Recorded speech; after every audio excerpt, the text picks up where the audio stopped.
The goal of this itinerary was to visit the most beautiful places at Banff National Park during the last week of August within 5 full days, including 2 additional travel days, whilst budgeting for a single lodging source near Calgary, as well as a car rental. When visiting Banff National Park, it's common to stay near the town of Banff to be close to Yoho National Park. Here's Banff, like there. This way you're close to the main attractions, which is like Lake Louise, Yoho National Park, um, this area here, Johnston Canyon, um, Canmore is another popular destination right here. Um, but lodging, especially last minute, was starting at about 600 Canadian dollars per night. Um, Obviously, if you book ahead of time, Canmore, you can find obviously, if you book ahead of time, you could find affordable locations to stay in Canmore. But if you want to guarantee great weather, then you're looking to, make a lot more last minute reservations. The main attractions here were doing the Icefields Parkway towards Jasper, um, dedicating a day towards that and the stops around it, dedicating a day Yoho National Park, as well as Johnston Canyon, a day around Banff, a day just north of Banff at Lake Minnewanka, um, and yeah, and just kind of making the most of the best sightseeing. Um, the only reservations besides lodging and the car rental were buying the Parks Canada shuttle to Lake Louise for $9 a person, getting the Banff National Park pass at $21 group rate per day. This part here, all this requires the pass, as well as the Banff Adventures Ultimate Explorer combo for $208 per person. That will include, let's see if I can open it. There it is. That includes the Banff Lake Cruise around Lake Minnewanka, Banff Gondola, and then the Columbia Icefields Adventure with the Explorer and the Skywalk. So, yeah, that's these ones here. So, because I found the lodging to be quite expensive, even in Canmore last minute, we stayed just outside of Calgary in Cochrane. I don't recommend it because every morning and evening you have a slow drive here. I would have rather stayed near Calgary and instead of just taking the highway in and out. I think that would have been a little bit more efficient because especially in the evening, there could be animals on this drive, so you tend to go slow, and that really slows you down versus just going fast on the highway. So I recommend either staying west of Calgary. You could stay near Cochrane, but I think sticking to the be but staying near the highways would be your best bet. So because of staying near Calgary and still wanting to make the most of the Icefields Parkway and all the various attractions near Banff, it required a lot of extra time for travel, but we made the most of it by organizing the itinerary to maximize the sightseeing locations uh, within the uh, time budgets and the just overall budget we had.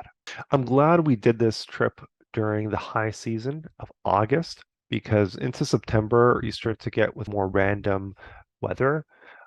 You tend to have more likelihood of rain, but booking through August is the best month of the year as it guarantees the most sunny days. Day one, this was a Friday, and the itinerary driving from Calgary towards Banff, stopping at the Banff Gondola, which is all the way here. So you drive all the way through town, stop at the Banff Gondola. Let me switch this to plenty of parking here. If you're coming with a reservation, you're guaranteed to eventually find a spot. So parking wasn't too much of an issue. And after the Banff Gondola, uh, going back out to the roundabout, circling around and stopping at the Upper Hot Springs parking lot, a larger parking lot, to then visit the hot springs right here. Again, great experience. Highly recommended. Followed by visiting the town of Banff, stopping at the train station, which is here. Um, and about, 5 to 10 minute walk down to the downtown core. I had some favorites saved, including Saltic Banff, Earl's Kitchen and Bar, Hello Sunshine, Sushi and Karaoke, Wildflower Bakery, Three Bears Brewery. That's what we ended up getting lunch. Highly recommend it. But there are other great patios to stop by and check out as well. Um, and then after that, like I mentioned, making our way down to the Bow River, making our way down from the downtown, actually down here through the park, cross the bridge, and then alongside the river. Um, Again, this was about a hour and a half both ways. Got to see some great rapids and got down to the viewpoint. And then from here, the views of the mountains were spectacular. Uh, both getting great photos of the falls and looking in this direction as well. But like I mentioned, you can also make the drive here as there's a large parking lot. And then we walked all the way back through the town to the parking lot, then drive to Canmore, pick up some groceries, and then back to Calgary. Starting the day at the Banff Gondola was the best choice, in my opinion, as it really kicked things off to show what, we were going to be in store for. My group spent a lot of time at the summit where there were 360-degree views, and in total, we had spent 3 hours. So this was a photo of the like welcome center and the large parking lot. Um, it was it was a good sized parking lot, and we didn't have any problems finding parking. I think the most people had to wait was just a few minutes to find a parking spot. It was very well organized, and if you get there for your reservation about 10 minutes before your time, you can get in the line to go to the gondola. So you can see the line in the bottom left corner, and then the gondola would have taken us up to this peak. So I thought this was a really cool view of where we were going. This is the views going up on the gondola. This is the gondola itself once you make your way up to the top. Some other views, like you see here, very beautiful. Um, saw a little bit of wildlife. Took some selfies with a crow. There's another one. Then you can make your way to another part of a peak. They have these kind of stairs and path walk going up. You can see this is the crowd at another peak at the summit. You can take panoramic photos like this. And then after about 3 hours, we made our way down. This was a photo taken from the gondola on the way down. After that, I don't have a photo, but we made our way next door to the Banff Upper Hot Springs. At the time, it made sense because it was right next door to each other. And then at the hot springs, we spent 2 hours. After that, we explored the town of Banff. There you can get free parking at the train station. It's a very big lot. I highly recommend it. And then from the train station, it's no more than a 10-minute walk to make your way to the downtown um, like that. So there's some views. This is a very famous view at the from the downtown. You can see they closed off the road, so you can kind of walk around. And because this was the first day, we didn't have a prepared lunch, so we went to the Three Bears Brewery and Restaurant. We spent an hour and a half there. Highly recommend it, but there's lots of great restaurant choices when you're on this downtown strip. And then after a great meal, we decided to stretch our legs and kind of walk off all the food with taking a trip down to Bow Falls and the Bow Falls viewpoint. That there and back took us an hour and a half. So you can see this is a forest that leads you down. The forest has lots of art installation. I thought that was really interesting. And then there's this bridge connecting to the other side. This river is the Bow River. And if you make your way across the bridge, you can kind of follow it all the way down to the waterfalls. There's some more like that. And those are the Bow Falls. And this is photos from the viewpoint. So behind me here is a large parking lot in case, for accessibility reasons, or if you don't find the time to make this hour and a half hike, you could just drive down to the viewpoint and then uh, drive elsewhere. So, and this is then on the way back, again, crossing the bridge, and then ending our day at Banff. And then from there, we finished our day just to commute back towards Calgary and stop at Canmore, a town just east of Banff, to pick up groceries. At Canmore, I recommend going to um, a Safeway, a really popular grocery store chain. We found it to have better selections and prices than a store called Save On Foods, as well as the IGA at Banff. So some tips I would share is I highly recommend starting the day off at the Banff Gondola, followed by a walk around the town of Banff. Um, Another suggestion was to stop by Rose and Crown. That's a restaurant with a great rooftop view of the mountains, and but it's more so a bar. So maybe if you just want drinks, I'd recommend Rose and Crown at the town of Banff. But if you want a meal, you want to sit down, there's lots of patios that you can visit. The only thing I would have changed about this day is arriving earlier. Again, because it was the first day, I really wanted to take things a little bit slower, kind of get acclimated. And I think if we had woken up, I think we had arrived at Banff Gondola for noon-ish. I think reservation was for 12:30. But if we had arrived and taken an earlier reservation, I think we would have been able to do a little bit more that day. Nonetheless, I think it's still a good idea to start your trip off with the Banff Gondola and kind of take it slow the first day. Um, the hot springs that we did right after were really, really relaxing. And in retrospect, I think they were a large part of, finishing the day off with just a lazy hike on the Bow Falls, which was only an hour and a half.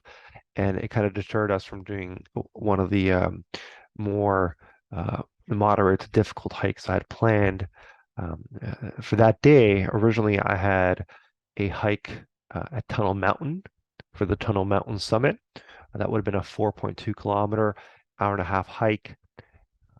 Hoodoo's Trail. That was a 10-kilometer, 3-hour hike. Or I was going to instead do the Hollink Trail, which was 7.4 kilometers and would have been about 4 hours in total. That one was great for sunset views, but didn't get a chance to do it on this trip. So going back to the hot springs, I think my only advice and the only thing I would have changed about this day would have been to do the hot springs as the last activity of the day, kind of do more into the sunset because it was a very relaxing 2 hours we had spent there. And it relaxed us so much that, it didn't really feel like hiking afterward. So it would have been a great reward to finish the day off, right? Um, and the hot springs are a great place to catch the sunset with great mountain, scapes in front of you. And especially in the evening time when it's a little bit cooler out, you get to appreciate the 40-degree waters a whole lot more. So besides that, I also had originally time set aside to explore the town of Canmore, but honestly, there's really not much to see. It's not a very walkable city. It's more so a pit stop to restock or pick up food on your way to or from the town of Banff. Day two at Banff. we drove again from outside Calgary towards Lake Minnewanka. This would have been a Saturday, so the idea was to um, start the day at Lake Minnewanka Cruise. So I drove all the way out here, went out on the boat to I think probably around here, and then went back. We were there for an hour, followed by the Lake Minnewanka Lakeside Trail, which starts at the parking lot and goes around, takes to this canyon bridge, and then you start hiking in higher elevations to getting about 1,500 meters, and then alongside the cliffs. So I made it to about here, um, but in total, you could go all the way to the end. I think it ends here. That's 15.6 kilometers and 4.5 hours. So there's that. There's also a hike that can take you alongside the river up here. That's a much shorter hike, but I'll prefer the views of the cliff from here. After Lake Minnewanka, uh, took this road to Jack Lake, but the parking lot was really busy. Out of the entire trip, the parking lot at this specific location was the most limited. So without being able to secure a parking spot, we drove further to Johnston Lake, which is here. Yep. Um, though it's a small parking lot, you can park along this road. So there's a long stretch of parked cars here. So we had parked at some point here, walked to Johnson Lake, and then did a hike around the lake, which would have taken about 45 minutes to do 3 kilometers.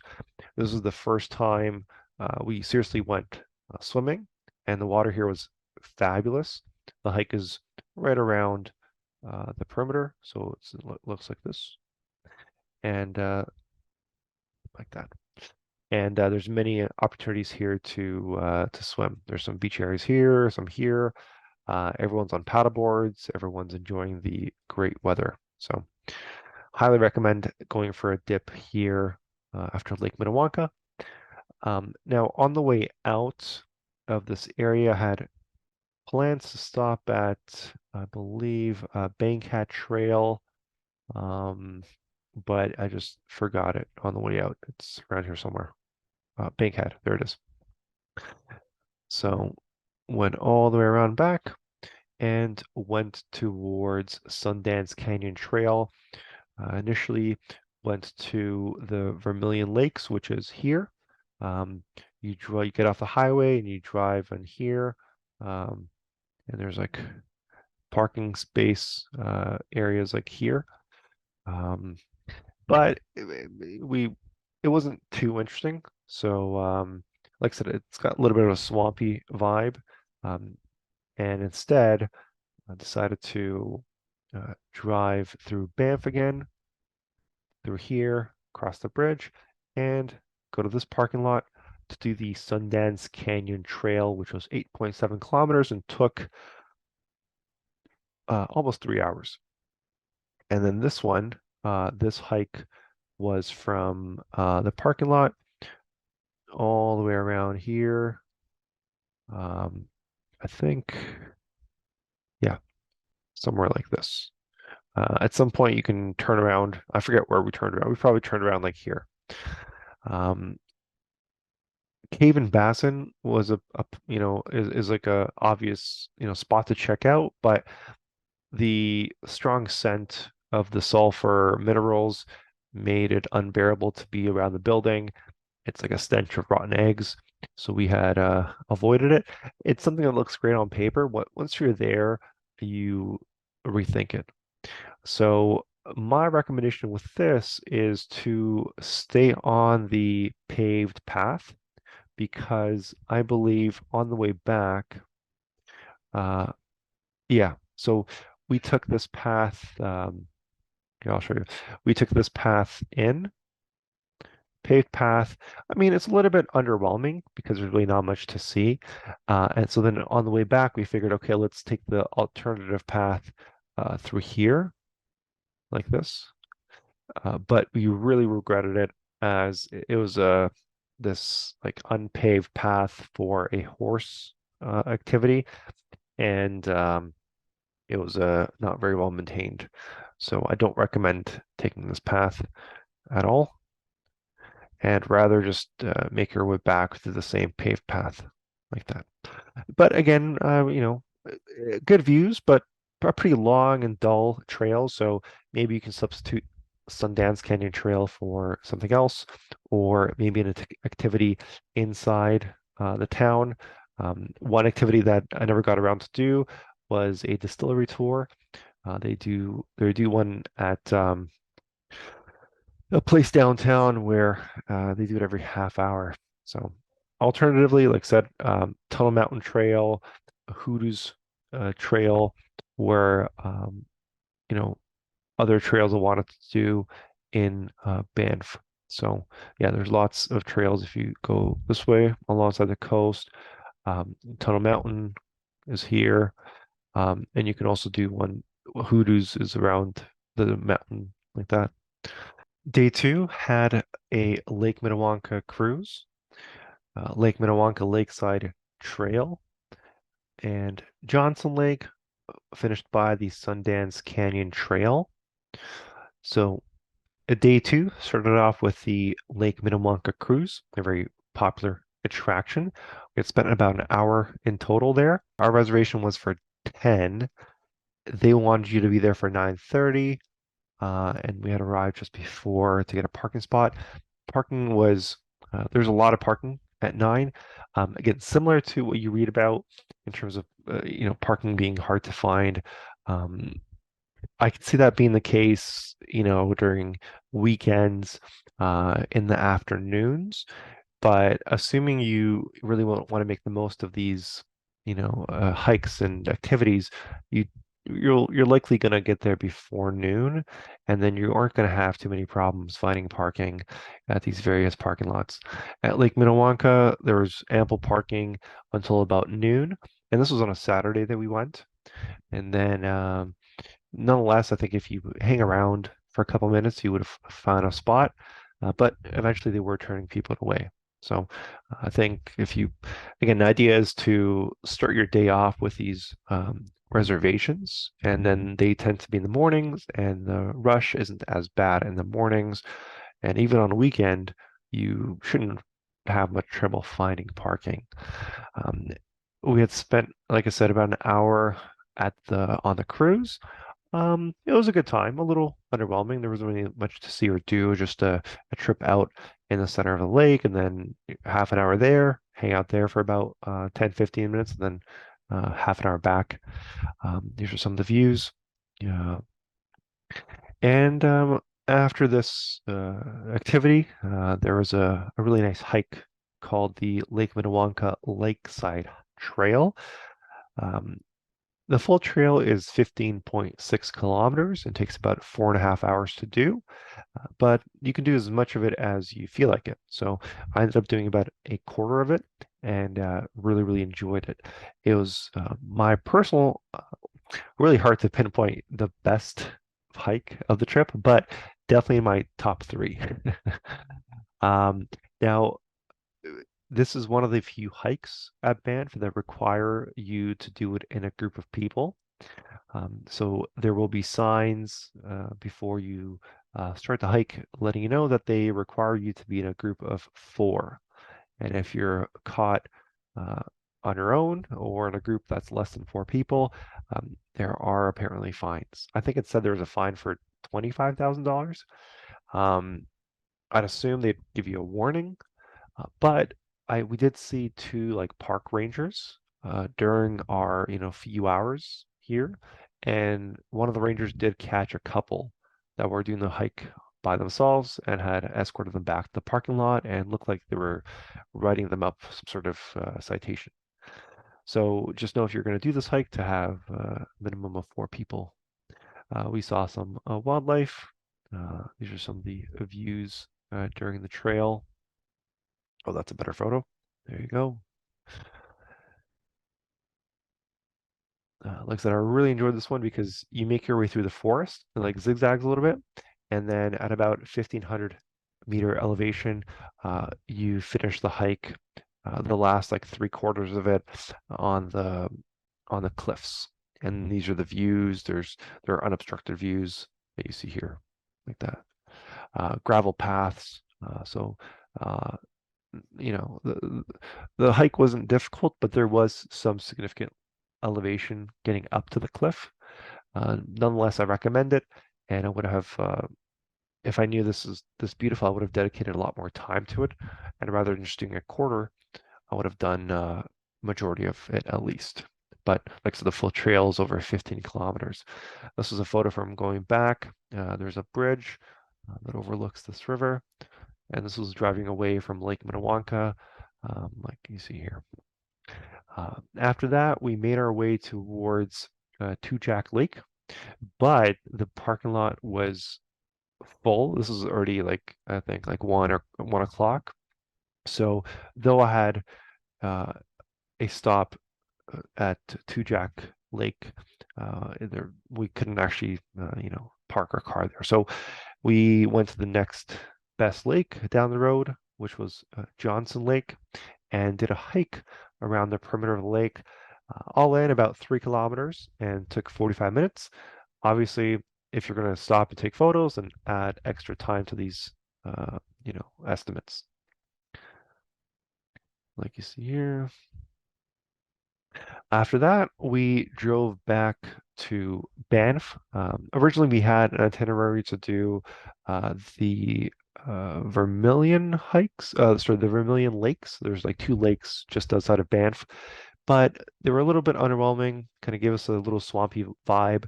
So rather, we went and did the Sundance Canyon Trail. That's on the other side of these lakes. So we still got to see them, just got, I think, a better angle. Now, I'll show this on the map, but I'll show the parts that you want to avoid because there's a paved path you can do to do this Sundance Canyon Trail, which is 8.7 kilometers and took about a 2 3/4 hour hike.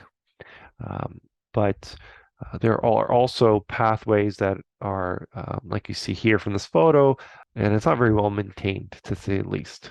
So I recommend avoiding the paths that the horses are walking over because we got caught taking one of the ways back, and it was a good, I don't know, 2 3 kilometers of walking on this sort of you know path walk, and you can see there's a lot of again kakapupu and a lot of other liquids that you don't want to be walking in.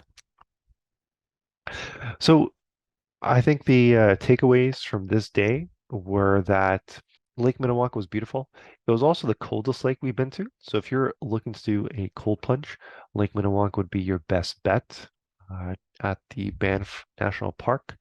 And there's lots of opportunities with beaches at Lake Minnewanka to take a quick dip. Day three, longest day, like you see here, nearly 6 hours of just driving. So this was the earliest start, latest return. Started by driving to Herbert Lake, which is right here.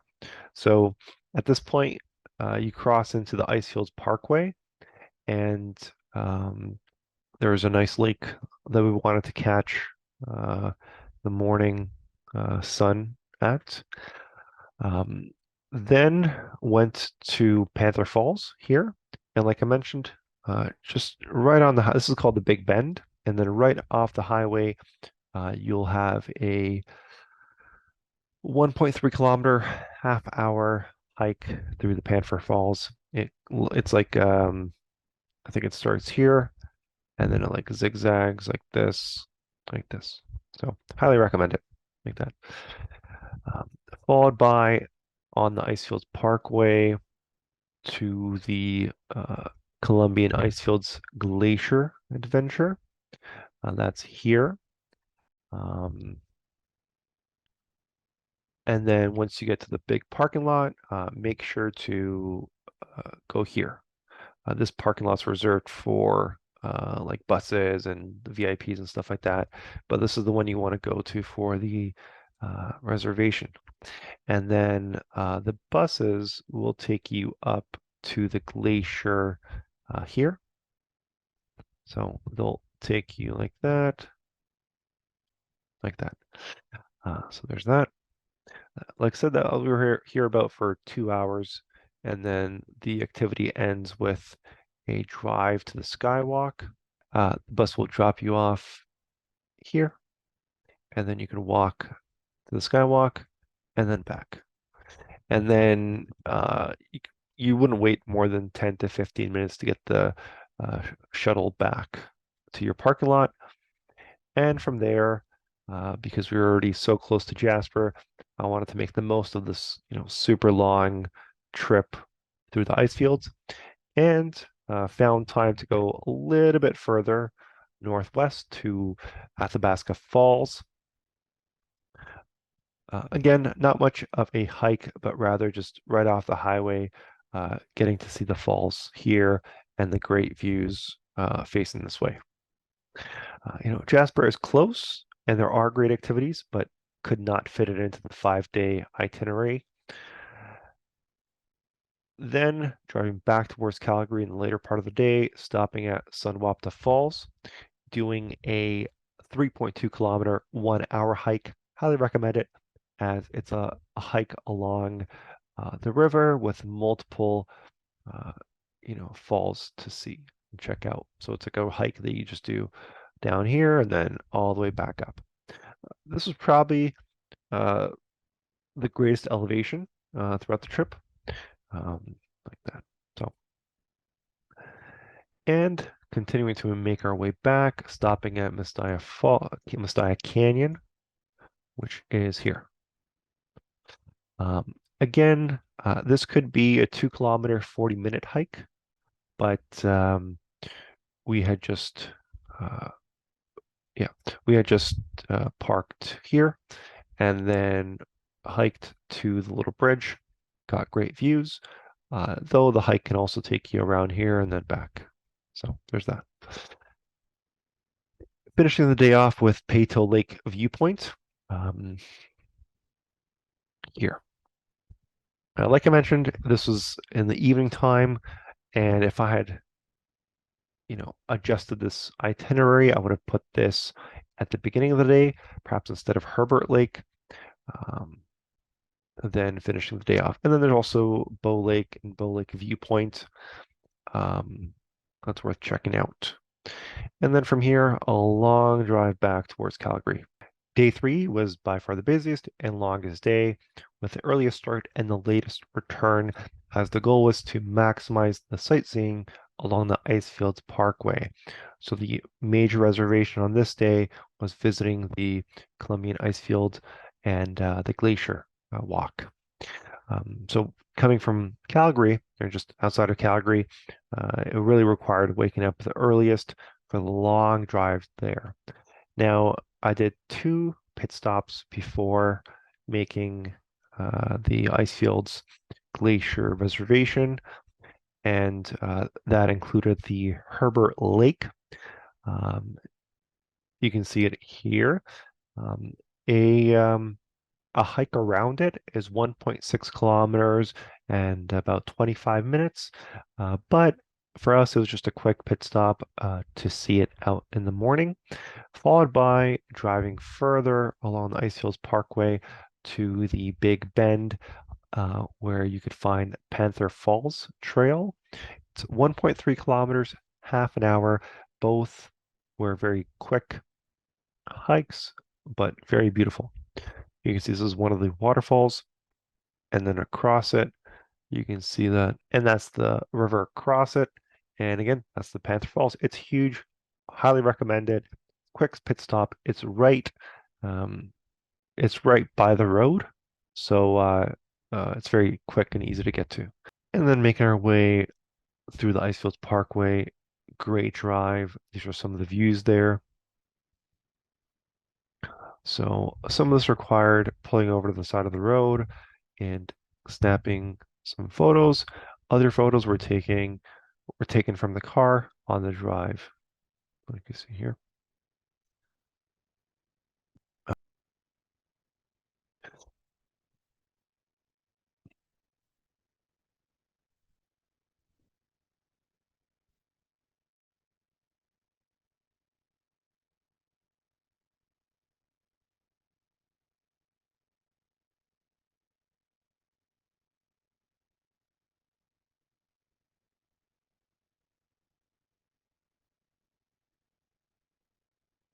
Then this was the glacier that we went up on, and one of these big trucks. You can see this was another truck coming down, packed with people. We had spent 2 hours on the ice fields glacier hike. Again, once in a lifetime kind of experience with great views of the glacier, followed by included in the package is a skywalk. So they take you on about a 10-minute shuttle up the road where you could walk on this, where you could walk on the glass and get great views of the mountainscape like you see here. From the glacier, which we were there for about 20 minutes. And then 20 minutes at the skywalk, we continued making our way on the Icefields Parkway towards Athabasca Falls. It's a 1 kilometer and 15-minute hike. These are some of the photos from uh, going there. And then this is the Athabasca Falls. See here.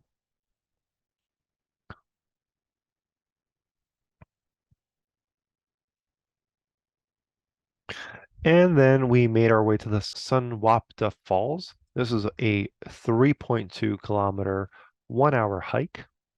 Uh, this was a great hike because you got to see multiple different waterfalls along the path, and it was right next to.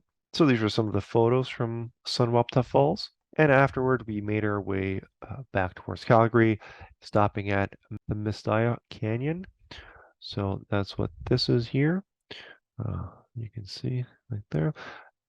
This one can be a 2 kilometer, 40-minute hike, but we just had done about a quarter of it going to the overpass and then continuing to head on the Icefields Parkway. We've had some wildlife stop traffic. Continuing there.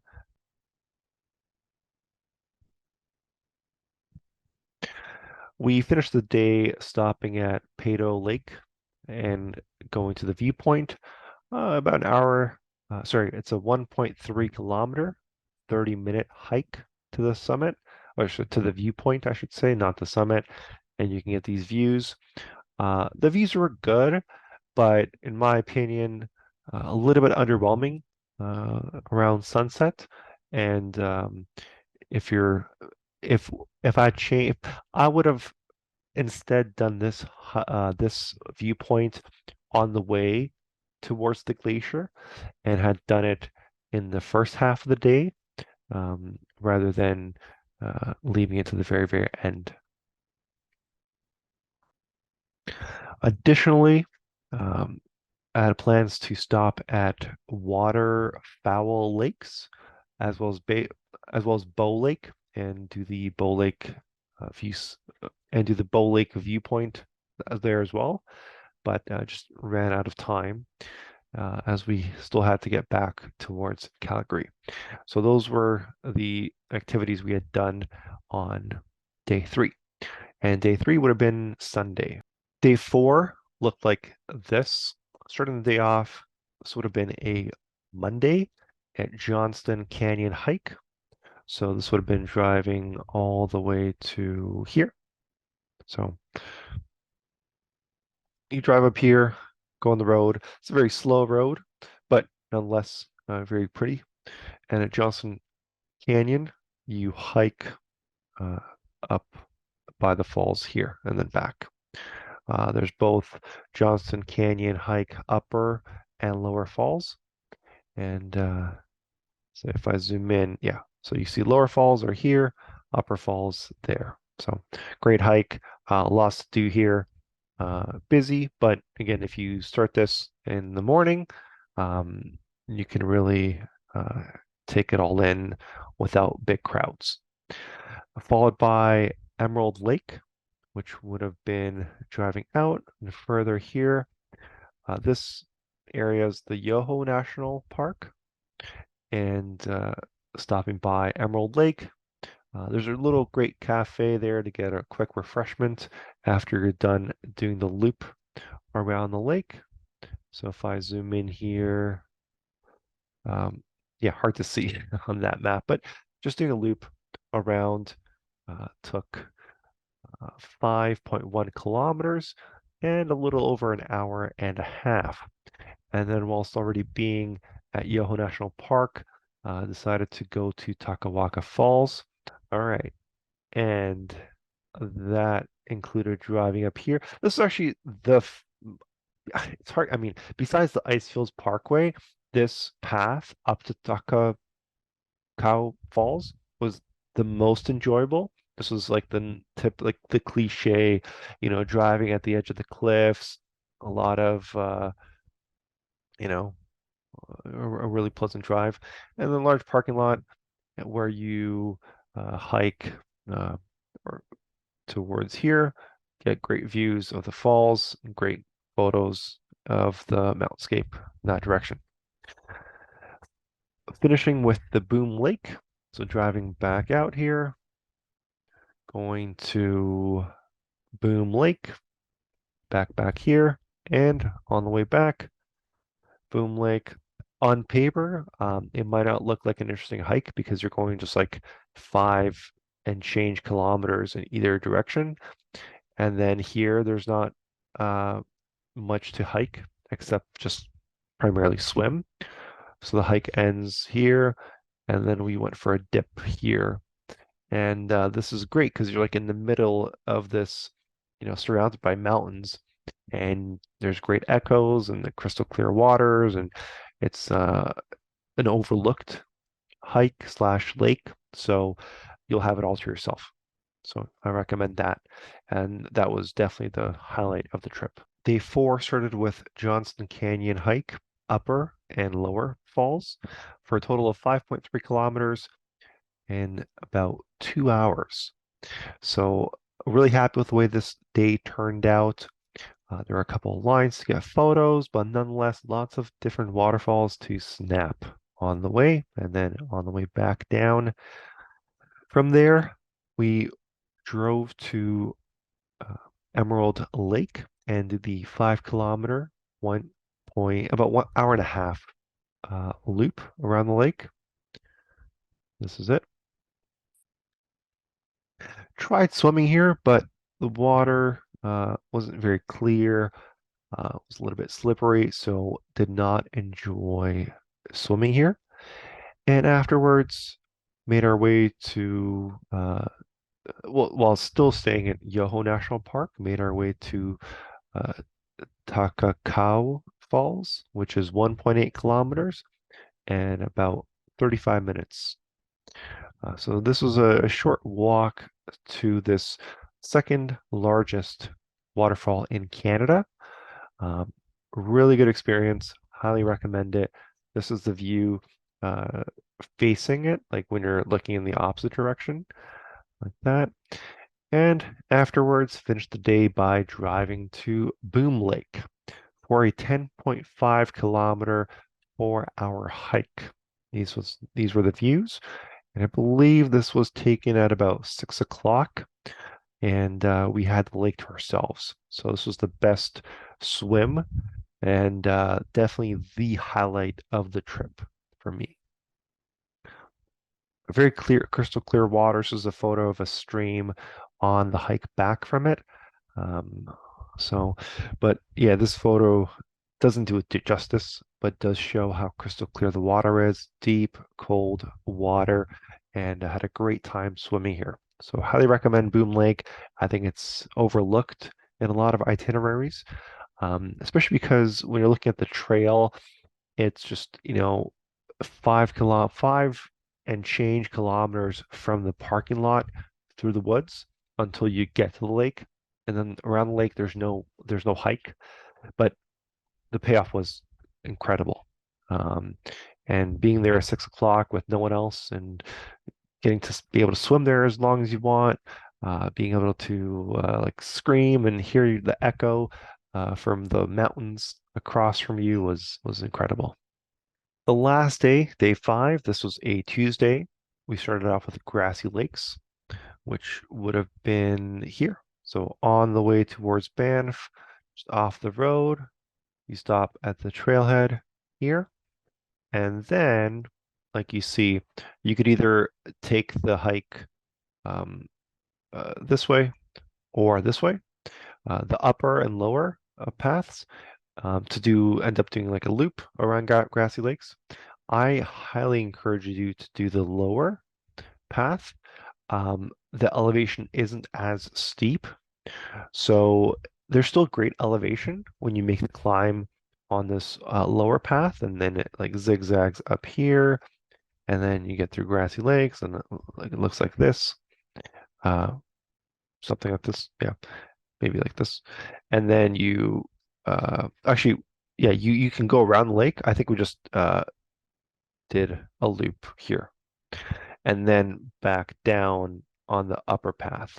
The upper path has significantly higher elevation. So in my opinion, it's a lot tougher to kind of start the hike off climbing here and then just walking back down. We ended up doing this lower path and ended up working out great, much more of a gradual incline, and then back on the steep elevation like that. Followed by the Lake Louise shuttle. We booked through Parks Canada. It was tough to get a reservation last minute, but we made it happen. So you drive to this parking lot at Lake Louise, and you get on a bus that's going to shuttle you to Lake Louise. From there, we immediately took the shuttle to Moraine Lake to get great views before the sun went down. So Moraine Lake is here. Here you could do a hike around. I think this one is just, yeah, this way and then back. Um, I think it's about an hour or so. But we ended up spending an hour on the rock piles, getting great views of Lake Moraine like that here. So then you come back to the parking lot here and you wait for the shuttle to take you back to Lake Louise. And then at Lake Louise, um, there are some really popular hikes here. So a lot of itineraries recommend the Big and Little Beehive hike and the Devil's Thumb hikes, i.e. the Large Valley hike. It's just that, unable to secure morning shuttle tickets. We, ended up coming here in the afternoon, and that didn't leave much time. So you could either do a lakeside hike here or start climbing to the summit to get great views. So it really depends on whether you secure an early enough shuttle departure, because if you secure a 3 o'clock like we did, it didn't leave much time to do any hiking, any significant hiking here. And then from Lake Louise, we ended up deciding to reward ourselves on the final day and come back to Banff to do the Upper Hot Springs. Highly recommend it and great to do in the evening as you can enjoy the 40-degree hot spring waters in the cool afternoon, evening, weather with great views of the mountains, which would be of these mountains here. These mountains here that you can overlook on the hills of the Upper Hot Springs. The only difference with what I originally had planned was I wanted to do the Sentinel Pass hike, but that was 11 kilometers and 4 hours, and didn't really couldn't really fit it into the schedule. I think the day turned out better without having to do the Sentinel Pass hike, and highly recommend it. Day 5 started with Grassy Lakes Trail, 3.4 kilometers, 1.25 hours. These are the views. Similar to Boom Lake the previous day, had crystal clear waters. I actually regret not bringing my bathing suit for this hike because this would have been great water to swim in, like you see here. Then we drove to the Lake Louise Parks Canada shuttle, and that reservation took us to Lake Louise. From Lake Louise, we found out that you can take the shuttle between Lake Moraine and Lake Louise as many times as you want, but you have to be back for 7:30 for the last shuttle back to the parking lot. So we decided to come back to Lake Louise and instead go to Moraine Lake. and do the rock pile trail. We were at Moraine Lake for approximately an hour. And though at both lakes you can do a hike around the perimeter of the lake with limited time in the afternoon and this deadline to get back, and also plans for the evening, we had just hiked up to the rock pile and got these beautiful photos and went back to Louis Lake. At Louis Lake, similarly, we were there for an hour and just kind of took these popular photos like you see here. After that, ending the day, driving back to Banff to visit the Upper Hot Springs. We're there again for 2 hours and taking my earlier advice, um, it was a much better experience in the evening than it was right after we had done the gondola on the first day. So we had unbelievably great weather throughout this trip, and I would recommend visiting in August because, especially if you're on a budget and limited time, uh, you know, having great weather every day just maximizes the opportunities and the sightseeing. Whereas if you were stuck with a couple rainy days, a couple cloudy days, it would really put a bummer on on the activities you had planned that day. For this trip, we also got the Gypsy guide along, which is this one. And then we went the national park, Banff, uh, Banff, and we got, I think this one, Canadian Rockies. Yeah, we got this package. It was okay. Um, it's good because you can just download the app, download um, the the tour, and as you reach certain GPS coordinates, it will play an audio file describing the history, landmarks, and stuff like that. So it was okay. Trip was the All Trails app. The benefit with this is because you get spotty internet at some of these locations, you can download these trails offline so that you don't get lost. So I recommend they have a week-long trial. So I just did a week-long trial to use the offline version. And otherwise, I don't think you need bug repellent, but I highly recommend bringing plenty of sunscreen and applying it as you're in under the sun all day, and you could easily get sunburnt. We also didn't have too much use for the hiking poles, so I wouldn't recommend those either. And we also didn't need any bear deterrent like the bells or the sprays. That wasn't much of an issue. The only wildlife we saw throughout the trip were crows, mountain goats, and porcupines, and squirrels and chipmunks. So that's about it. Hope this itinerary was useful and informative. Again, the goal was to describe how you can see the most of Banff within 5 days whilst staying outside of Calgary. Yeah, looking back, there's not much I would have changed. I think this turned out to be a really good itinerary, and my group of four really enjoyed their time. So, hope this helps. Take care.